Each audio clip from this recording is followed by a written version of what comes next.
It's time for the Rick Smith Show. Now, here is the voice of the working class, Rick Smith.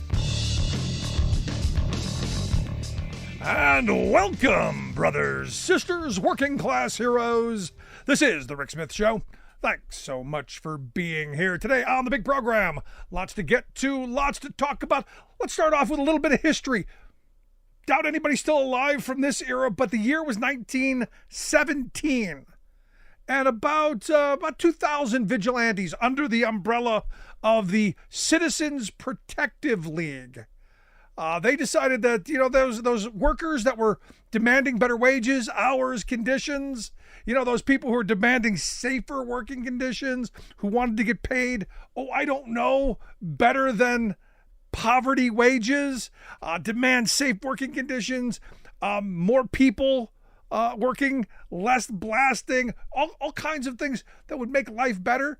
The vigilantes, not thrilled, and rounded up about 1,000 striking workers, put them onto cattle cars that were provided by the El Paso and Southwestern Railroad, and shipped to the middle of nowhere. This would be the Bisbee deportation. Maybe you've heard of it, probably didn't. It's where you had these citizens, people hired by the coal companies and the copper companies, the mining companies, who were there saying, hey, we don't want to pay wages. We don't want to share, because after all, the war is going on. So, the excuse for there's, national security. We need you to get in there and mine as close to free as possible because we want to keep making money. And the reason I bring this up is understand our history has these kind of things where, the workers were saying, hey, we want better wages, hours, conditions. We want better opportunities. We want to be treated better. We want a little dignity, a little respect, and we're going to demand it. And we're going to band together collectively in solidarity to fight for these things in one of those union things. And the employers are like, well, no. And we're going to use the power of the gun. We're going to use the power of a angry mob. We're going to use racism and all of the things that are meant to divide us, because some of these people were of Mexican descent, some were German, some were, who knows? Some of them, oddly enough, were Americans, people who just needed jobs, but they didn't care. Striking workers out to the middle of nowhere. Somewhere in Mexico, they just out. And this is our history. This is our history. And you go, but Rick, why are you telling me this? Why are you telling me that, they loaded all these people onto cattle cars and drove them like 200 miles, for like 16 hours and, in the desert with no food or water or anything, crammed. Why? Why did they do that? Because they could. And why does it matter now? Well, have you ever heard that saying that sometimes history repeats itself? I'm concerned. I'm concerned. And this is why elections have consequences. I'm concerned because, I was reading a New York Times story about the guy who is the Nassau County executive, a guy named Bruce Blakeman. He is a Republican. He is a Trump supporter. He's all of that. He's all of that. Evidently, back in March, he said to residents, hey, if you got gun permits and you want to become a provisional emergency special deputy sheriff, part of the Citizens Protective League, sign up, and for $150 a day, if we call you into action, we will pay you $150 a day of tax dollars to do whatever it is that we want you to do. So whatever we decide is an emergency, like striking workers, like people marching in protest of, a provisional emergency special deputy sheriff militia. I don't know. Maybe people would be against this.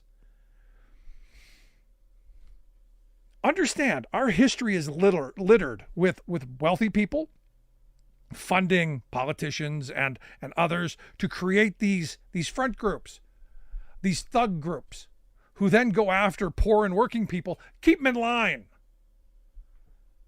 So when I saw this story, I'm going, well, there's one part of it. The other part of it is, you may know, Trump has already said that let me quote House Speaker Mike Johnson, who on Monday gave a little spiel at the Hudson Institute, an extremely conservative, I hate to say think tank, but one of those. And he said, quote, talking about immigration, he said, we'll be dealing with this for decades to come. President Trump has said we want to start the largest deportation effort ever in history. He says it's needed. We need to find all these dangerous criminals and send them over the border. And you go, have we seen this movie before? Yes, we have. And it's the very same people who will be attending the Republican National Convention. It's the people whose policies are to keep workers' wages down. It's the people whose policies are to destroy collective bargaining. It's the people whose policies are to, want to go with a big giant bus and round people up. Americans, maybe they get out of it. And the reality is this is one of those moments where we decide what kind of country we are. Who are we in this moment? Are we a country that's going to be willing to go, yeah, let's round up people, let's kick in their doors at the point of a gun and put them on a train car? I mean, stop and think about it. 1917 was a long time ago. There were fewer rules protecting people's rights, and there may have been one actual sheriff, and then these vigilantes.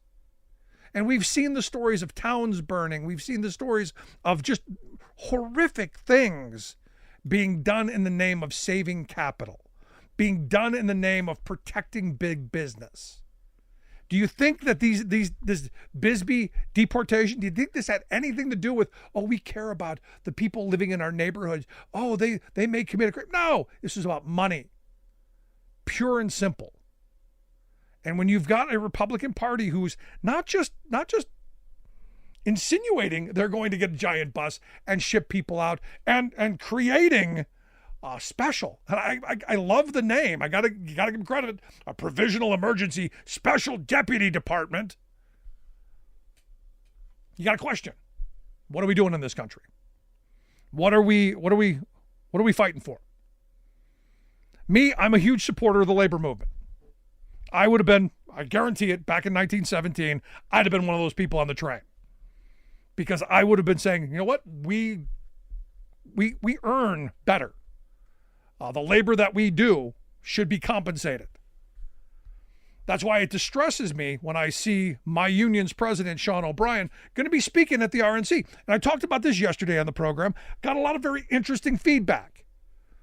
The kind of feedback that makes me go, I'm on the right side of history. There was no one who stepped forth and said, that's a great idea. We should align the unions with the fascists who have destroyed all of the safety net that we used to know, that have gone after collective bargaining rights and have gone after the ability for people to fight for better wages, hours, conditions, all that stuff, created an environment where the legal system's stacked against them. The administrative state system would be stacked against them. Kind of like being rounded up in the early morning hours and put on a boxcar and shipped out of town. And my union's president is going to speak there. Now, as I said yesterday, I don't know what he's going to say. I don't know what he can say. I don't know if he thinks he can be persuasive, or if they're going to listen, or if they're going to, as I said, treat him as the show pony that I think he will be, and ride him to the election to where they will then deport him right out. But I look at this, and the responses that I got were of great concern, because we're heading into this divide moment. And I had someone say to me, have you ever thought that your union is going to be the anti-woke union? The one who's okay with, going after those people, just as long as we get ours. And I don't know. I don't know what's in Sean O'Brien's mind. I don't know what is in his heart. I can only say that I'm not thrilled with the idea of giving my drive contribution money to the RNC or Republicans who have done their foolhardy best to make it harder for me and people like me to make a living. I don't know what the end game here is, but I know it's not good because we know what Republicans are going to do in this moment. They've told us. Donald Trump has been very clear. He believes in right to work. They will continue to push the whole no rights at work agenda. Now, it's been told to me that Sean O'Brien spoke with Josh Hawley, and that evidently Josh Hawley just didn't know what right to work laws were. And there was an explanation that went on. Will there be a come to Jesus moment where he goes, "I was wrong"? Will there be an epiphany, a moment of clarity? No. These folks are avowed anti-union people. And the thing is, look, I want to be able to work with Republicans. I do. I do want to dig up some of the Eisenhower, the good socialist Republicans like Eisenhower, who once said in a letter to his brother, Edgar, if anyone were to come out against, Social Security or unemployment or labor laws or the Farm Bill, they wouldn't be heard from in our history.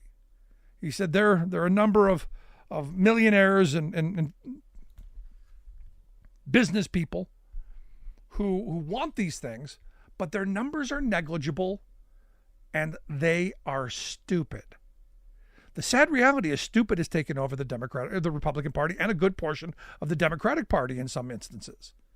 But right now, in this moment, what Joe Biden has set us on the course for, and what I assume the next person, and I demand the next person to pick up, workers' rights will be at the center of it. Yesterday on the program, we talked about a number of things that happened under the Trump administration. No one could point to me something that was positive for workers. Nothing. We could spend the next hour talking about things that I think went well during the last 3.5, almost 4 years. The fact that Biden has done some really transformational things. So I'm going to be looking forward to the speech. I can't wait to see what my general president of my Teamsters Union has to say. I will be watching with both ears and eyes and a whole 9 yards, because I have no idea what it is that this is. Now, could be an endorsement. I doubt it. Could be this full-throated, Donald's our guy. I don't think that's going to happen, but we will see. I do want to hear your thoughts, though, because some of the ones that I've gotten really have been fantastic, and thank you. In this moment, quite frankly, I needed the input. I needed the benefit of, there are people who think this is important. Because if we don't learn from history, we're going to repeat it. And if we don't have champions who are going to stand up and fight for working people, if we don't have people who are going to, take on those who want to destroy us, I don't know what we're going to do. Again, I'm going to hold my final judgment on the speech until we see it. But I think even the mere thought of going legitimizes Trump and the Republicans.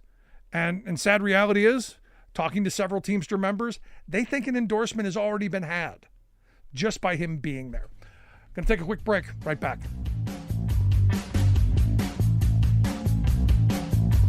We are AFGE, the American Federation of Government Employees. We represent 700,000 federal and D.C. government workers who are the vital threads of the fabric of American life. We support our nation's military. We take care of our nation's veterans. We protect our nation's borders. We respond to our nation's crises and natural disasters. We provide services to our nation's seniors. The American Federation of Government Employees. We work for America. We are AFGE, the American Federation of Government Employees. We represent 700,000 federal and D.C. government workers who are the vital threads of the fabric of American life. We support our nation's military. We take care of our nation's veterans. We protect our nation's borders. We respond to our nation's crises and natural disasters. We provide services to our nation's seniors. The American Federation of Government Employees. We work for America.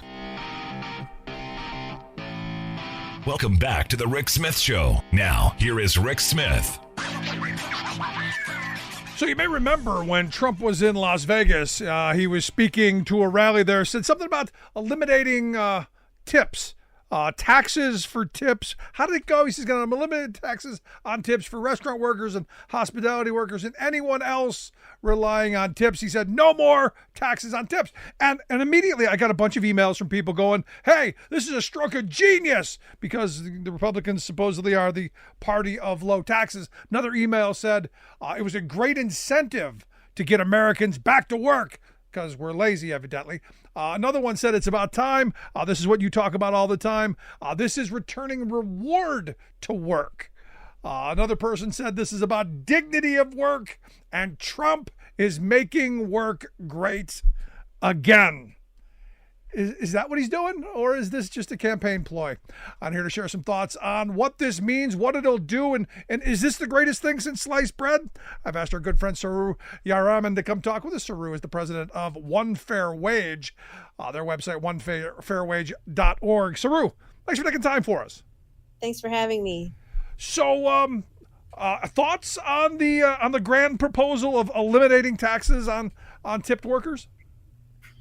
So, look, I will give Trump credit that he is listening to and seeing the polling that shows that for every group, every poll I've seen of working people, people of color, women, young people, cost of living, inflation, and the economy, kitchen table economics are the absolute top issues everybody's saying are most important to them. And so he is clearly pandering to people, seeing that that is most important.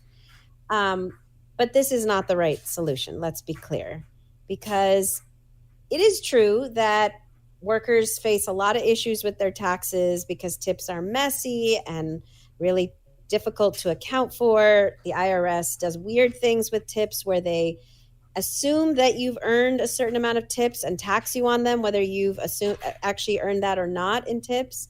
All of that is important. But here's the bottom line. Tipped workers still earn a federal minimum wage in the United States of America of $2.13 an hour. And the real problem that we hear workers talking about all the time is that their wages are just too low.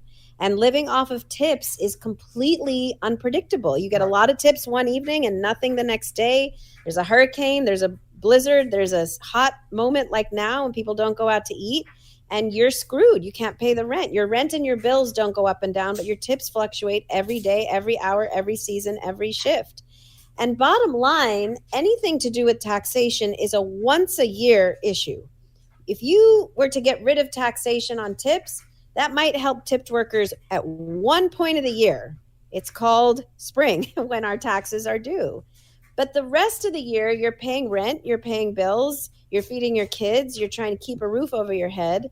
That getting rid of taxes on tips doesn't help you in September or February or August when you're struggling to make ends meet. And so what workers really need and want above all else is a living wage from their boss, with tips being on top of that rather than instead of the wage as they are right now. And if I were to hear Trump talking about that, great. But he's not. He's talking about one simple and frankly, not that helpful idea of just getting rid of taxation on tips, which doesn't solve the fundamental problem of how much people earn every day, every week to cover the cost of goods. No, absolutely. And the thing is this, he's talking about federal taxes, and no, so not all taxes, because you can only control the federal side. But if I remember another presidential candidate, sometime around 2012, when he was speaking to a bunch of donors, said that 47% of people don't pay federal taxes. how many of that 47% of the people are the ones that are working for tips? So it seems to me, and I got to be honest, I don't have the actual number, but it seems like a good number of tipped employees would be in that 47%. So I don't know how much help this actually is at all. So many tipped workers don't even earn enough to clear the poverty line. And there's already something called the Earned Income Tax Credit, which a lot of low-income workers already get, which is that they don't pay taxes. They actually get a credit from the government because they're not earning enough to pay taxes. So, this is a nice thought.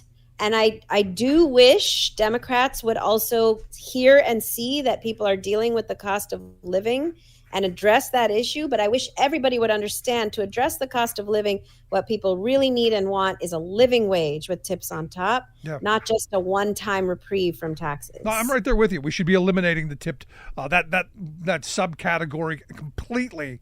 But again, you brought up the Earned Income Tax Credit, something I've advocated raising so that families can put food on the table as a way to deal with inflation. But, I don't give Trump really credit for this, because I view this as another one of those campaign pledges that probably not going to happen, because it would be really difficult to do, especially since you'd have to kind of get it through Congress. But I see this as kind of a Trojan horse into the argument of, we need to expand Trump's tax credits from 2017.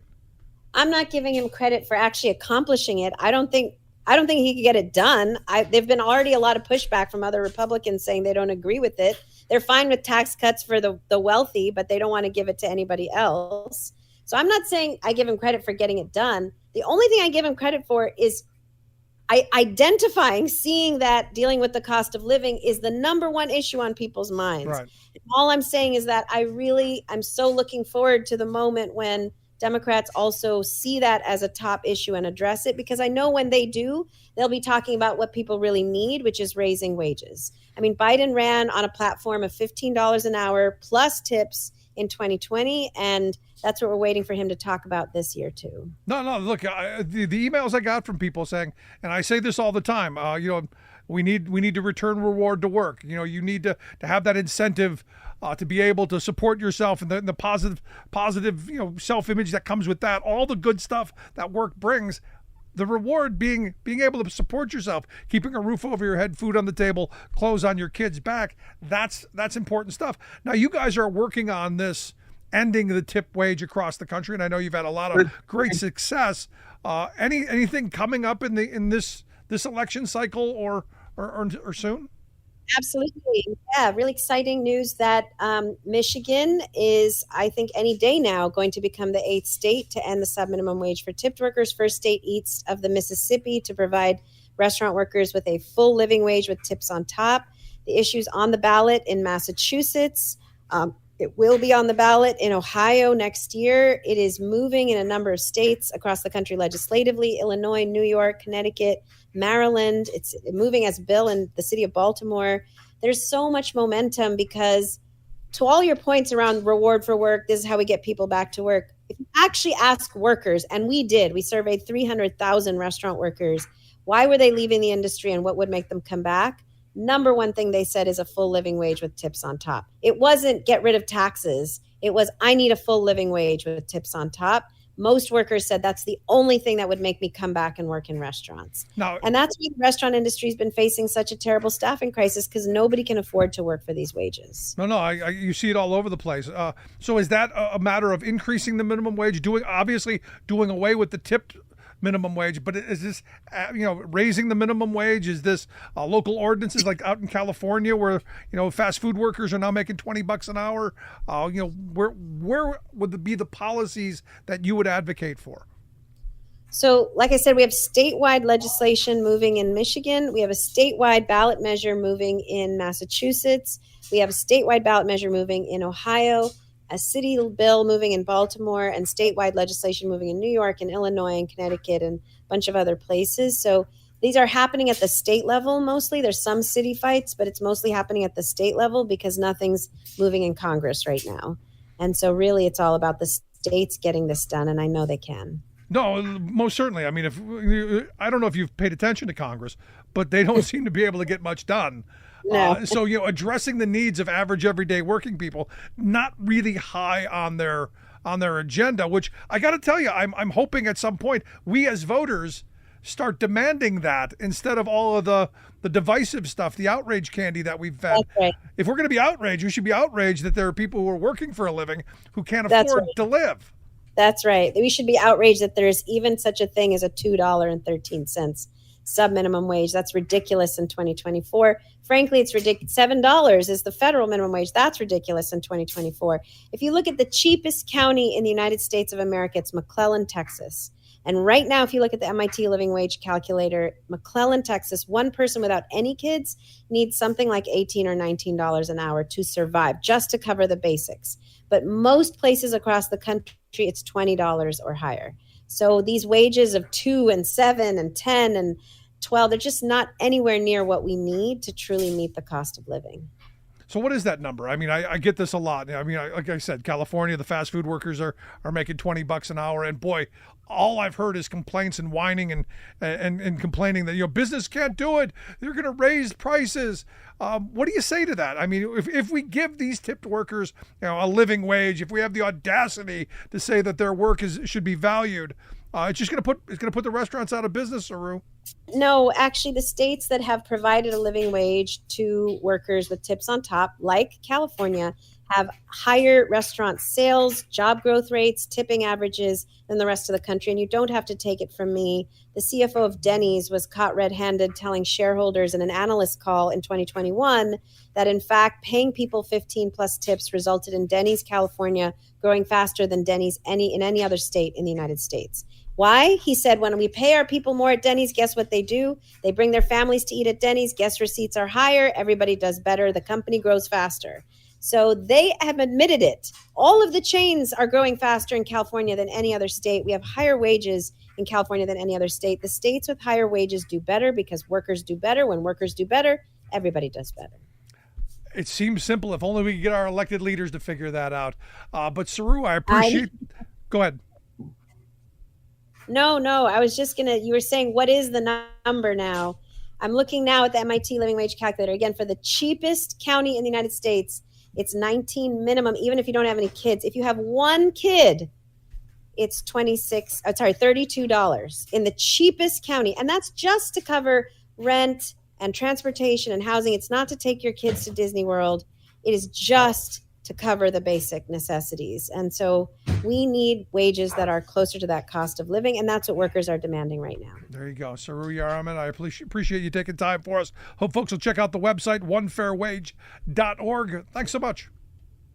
Thank you. Good stuff. Want to hear your thoughts.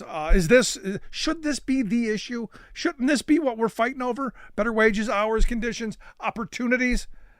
The fact that we still have $2.13, I have no idea how you exist on that, which is why, not surprising, people are running away from it. Quick break, right back.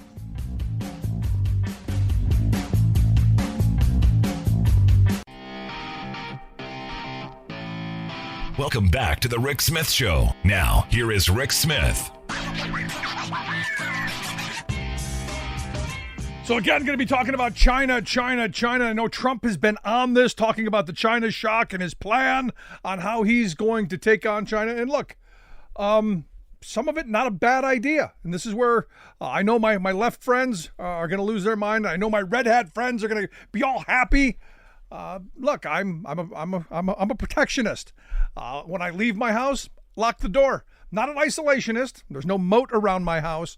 But I do think we should be talking about how we protect domestic industries, how we protect ourselves for national security. Now, Trump's plan, across the board, 10% on all imports, that tariff there, and 60% on everything from China. And here to share some thoughts on, is this a smart move to everything you see being a nail if all you got is a hammer? That's why I've asked Ryan Mulholland to come talk with us. He's a senior fellow there at the Center for American Progress. AmericanProgress.org, the website. Ryan, thanks for taking time for us.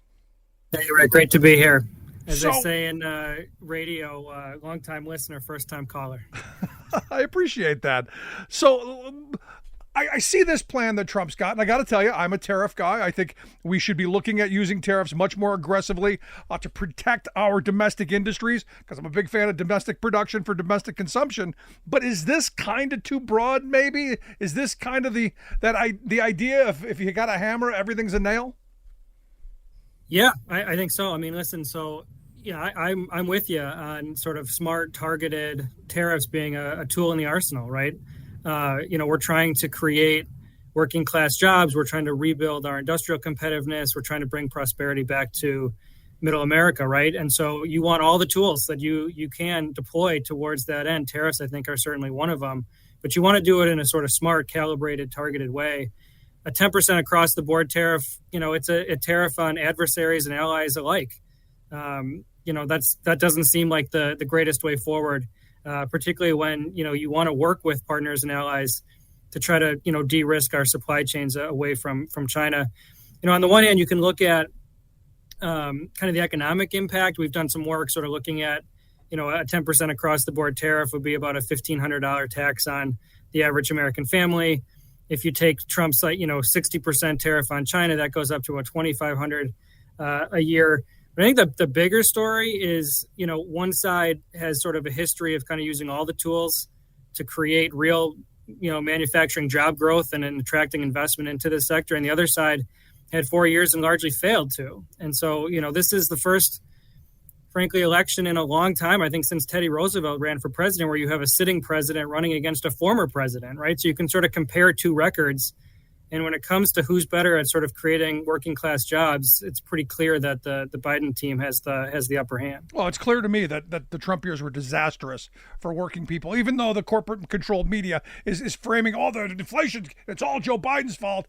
No, not.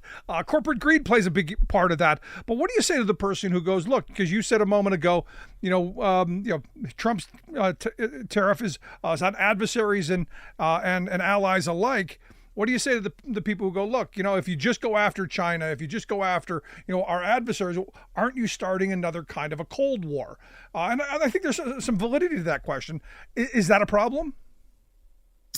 Like anything, I think there's probably some truth in it for sure. And we're talking in a matter of degrees, right? I mean, look at, say, solar panels. We make like 2% of the world's solar panels. I think there's plenty of room for us to make a whole lot more, and our partners and allies to make a whole lot more too. Same with semiconductors. We've invested, billions of dollars in rebuilding a semiconductor industry. Obviously, that's good for our economic and national security, but nobody's talking about making 100%. I think Secretary Armando talks about 20% of the world's semiconductors. Obviously, a ton of room there for partners and allies to do the same, right? So this is not a U.S. versus the world. This is us kind of reorienting global supply chains to make sure that we make more things in the U.S., but also that our partners have room to grow as well. Yeah, I often bring up, there's a bridge in Trenton, New Jersey. I don't know if you've ever seen it. I forget the number, but on the side of it, it's got Trenton makes the world takes. The idea of that era was, they made stuff, they manufactured stuff. We were the leader in manufactured goods for decades. And I don't say we lost it, we gave it away. We know exactly where it is. It's in China. And we did this by bad policy. We did this by training consumers to look for the cheapest product instead of what is, probably the best product. But I look at this as an opportunity to kind of re-educate us on why we need a strong manufacturing base, maybe having products that don't have planned obsolescence as the front of the product. Maybe an education process now is a good thing.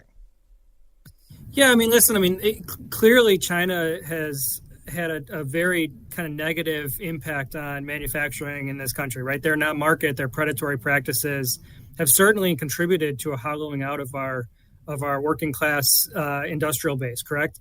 But in addition to that, there's also been really bad policy decisions made in this country over the last 30 or 40 years, right? When you're committed to sort of trickle down neoliberal economics and you're facing a non-market competitor like China, you see enormous losses over the last several decades. And that is not just a China story. That is us making poor decisions.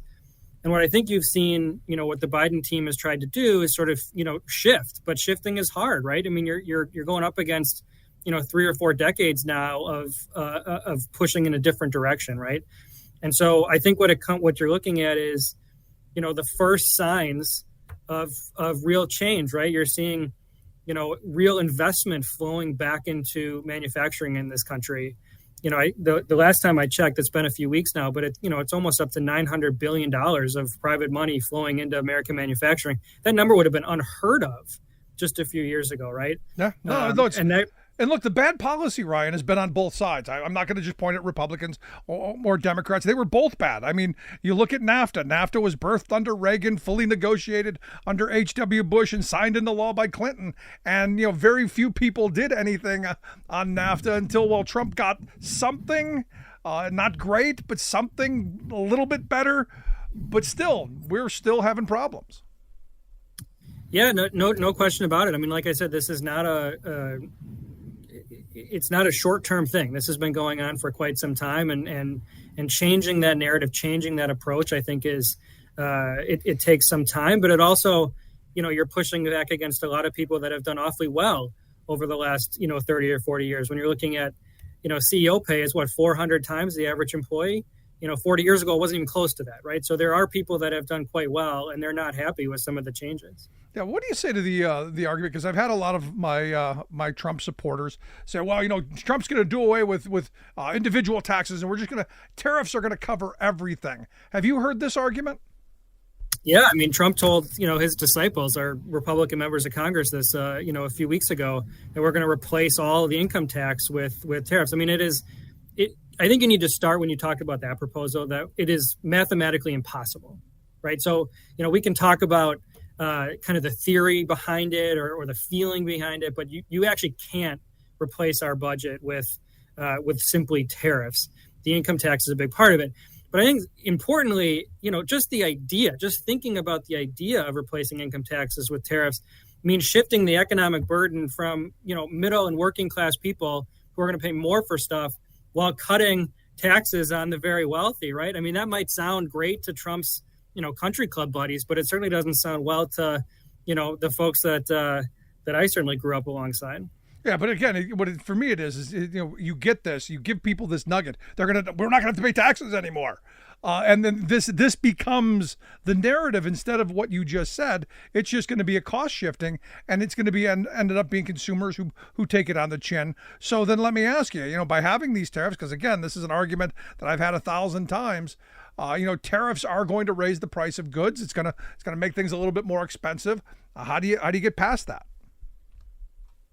Well, I think you have to tell people kind of what the end goal is, right? I mean, people want to know what things are working towards, right? And so you start by saying we want to make more things in this country, right? We want to make our economic security more secure, right? We want to make our national security more secure. We want to make our supply chains more resilient.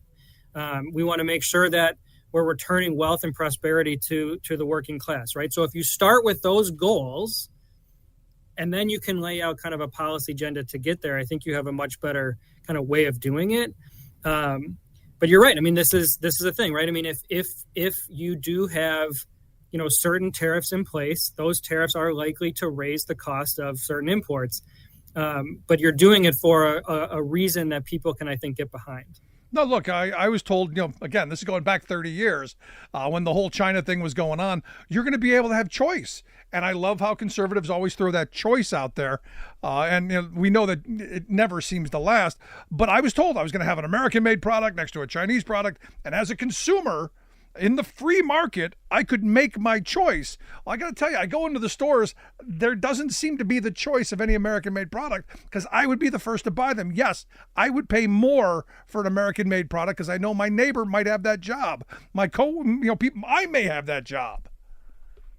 Yeah, no question about it. I mean, this is, when you're talking about manufacturing, you're talking about, not just a pathway to, say, middle class for millions of people, but also the foundation of real communities around the country, right? It's not just an individual thing, it's a community thing. And I think it's important to think in those terms.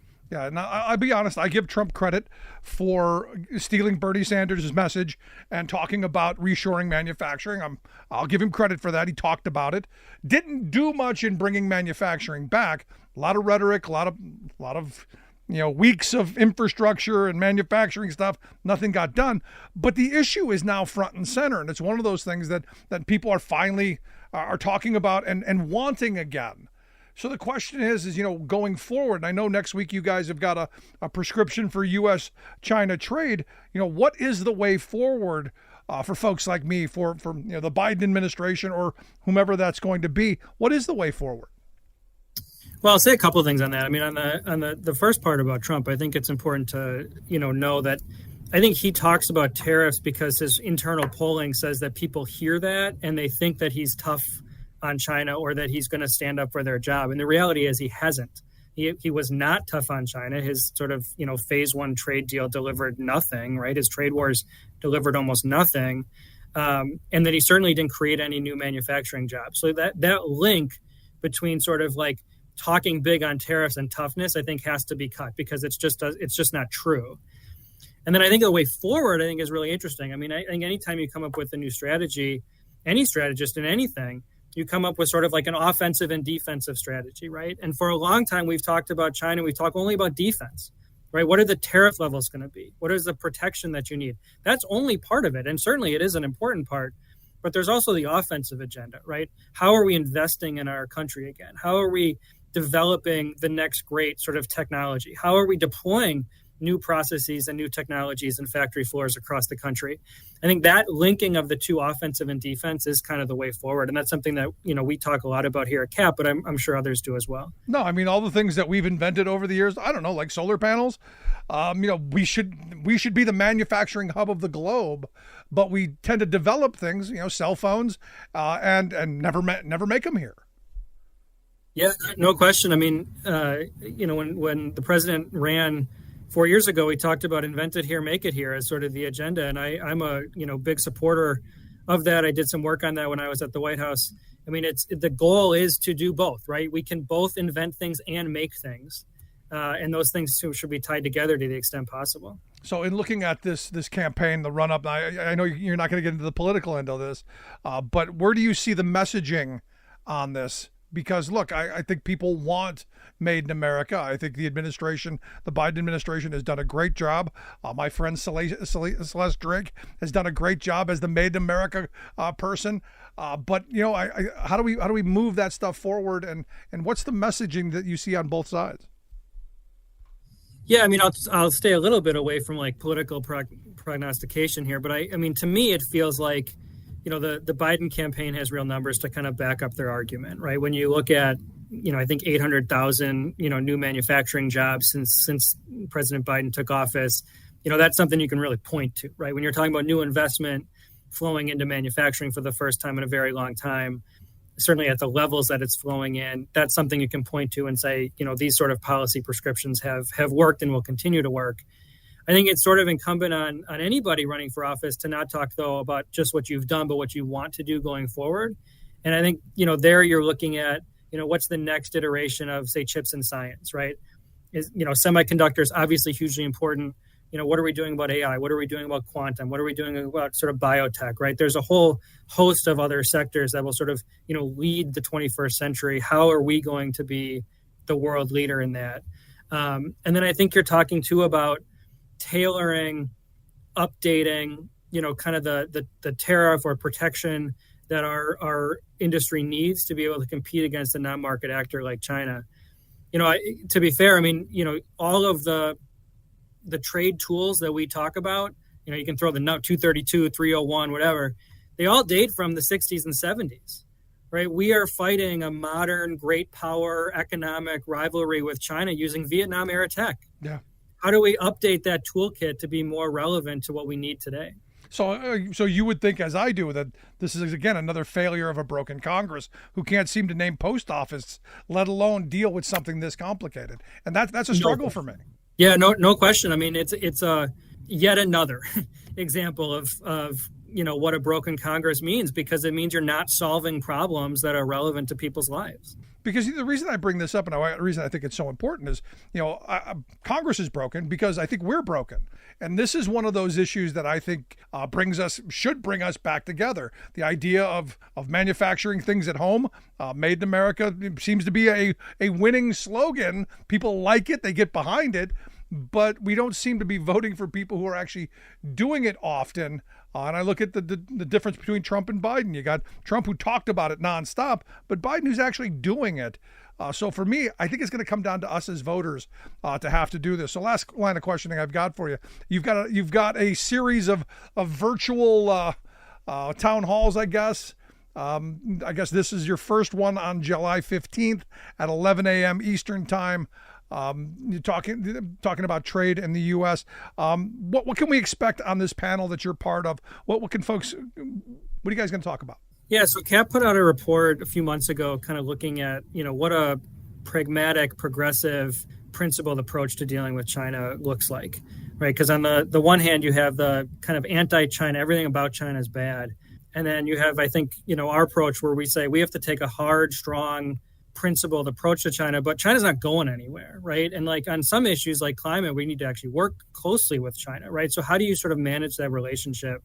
And we put out a report that has a number of different topic areas, one of which is trade, of course. And so we're going to be talking more about that on Monday. Kim Glass will be joining as well. It should be a really interesting conversation. Yeah. And then over the next, several weeks and months, you'll see, I think, more of these sort of town halls where we go kind of deeper onto a particular topic area. No, I think it's great. I think the hour will be well spent. I'm looking forward to seeing the replay of it.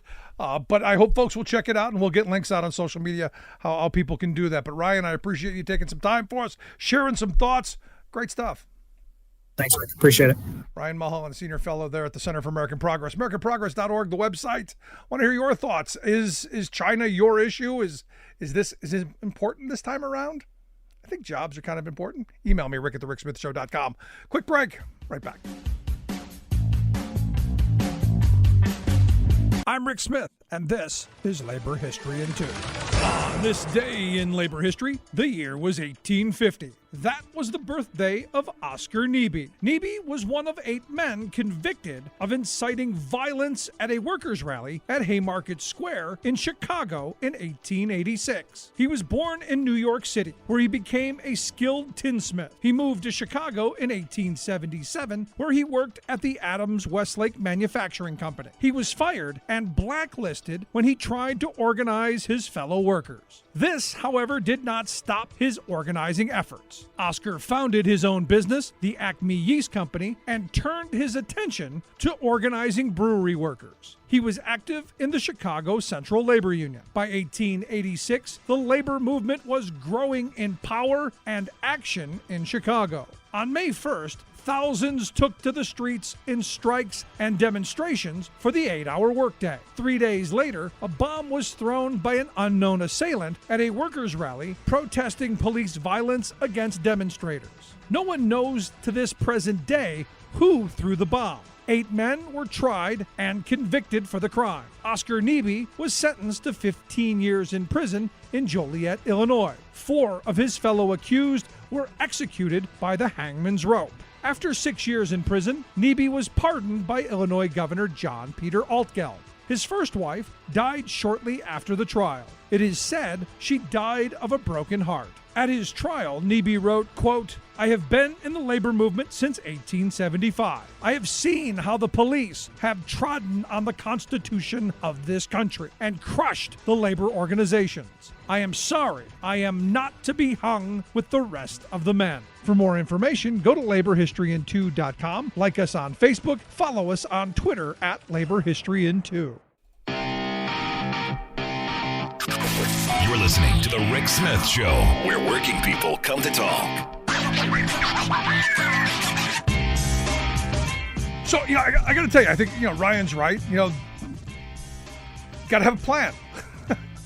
Simple. And this is what we've been talking about Trump for a long time. Look, I give Trump credit for having his thumb somewhere near a pulse. Someone's telling him what's going on. The fact that we've had bad trade deals for years, look, I said he stole that from Bernie Sanders. Had Sanders been the nominee in 16, I think we have a President Sanders, because that was the important issue of the day. Trade was it. Manufacturing was it. I think it can be this election as well.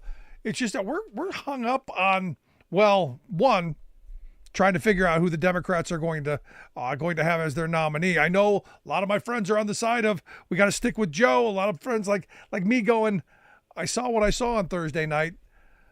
The hope. Joe does what's in the best interest of the country. Now, look, this trade thing, this next administration is going to have to continue to work on, going to have to eventually get it right. And I think Joe Biden has been transformational in this. And I've been saying this all along. Picked up what Donald Trump talked about and actually went out and did some stuff. We're reshoring manufacturing. We are doing that. We are investing in our infrastructure and put a Buy American provision in that so that we have to produce that stuff here. That, and it sounds so simple, but that's transformational. And I look at the fact that we're going to have to figure out how to deal with China on a global scale. This isn't just a U.S. problem. This is a global problem. This is figuring out how, the rest of the world has an economy that China is trying to swallow up. And you go, well, we need to do that through negotiations and diplomacy. And I'm all in favor of negotiations and diplomacy. But what do you do when that doesn't work? Because we've been doing diplomacy and negotiations, well, from the beginning. And China goes, oh yeah, you're right. Oh yeah, we'll do better. And then they continue doing what they've been doing, which is absorbing our entire manufacturing economy. Like I said, we didn't lose manufacturing. We know exactly where it is. We gave it away through bad policy and greedy CEOs. Let's not let them off the hook. When all these companies ran overseas because, hey, cheap exploitable labor, mass subsidies, oh boy. And then complaining, well, they're stealing our intellectual property. Well, of course, because you're dumb enough to give it to them. But for me, there's the nice stuff. Let's talk. Okay, I'm willing to talk. But at a certain point, you got to get the stick out. And that's where tariffs and trade barriers come up. And I know. But Rick, we're addicted to cheap stuff. And we are. Because the first time the prices go up, you're going to hear Americans squeal. Look at what's going on right now. And the thing that bothers me, and I've talked about this, for a very long time. Yeah, prices have gone up. How are we reacting? We're reacting by complaining. Have you said we're just not going to buy this stuff and it's going to sit there? No, we're Americans. We don't do that. Have we complained that our wages haven't kept up? Evidently, no. We have not as much as I would like to see. So it's all going to complain about, the prices are too high. And who do we blame? We blame Biden. And I'm going, how do you drive that car to that location? How do you get there? Well, he stopped the Keystone XL pipeline. You mean that oil that was never going to come to the U.S.? The oil, that dirty tar sands oil that they had to refine somewhere else in the world because we don't have the capacity to do it here. You mean that? That was going to save us? That was going to make things easier?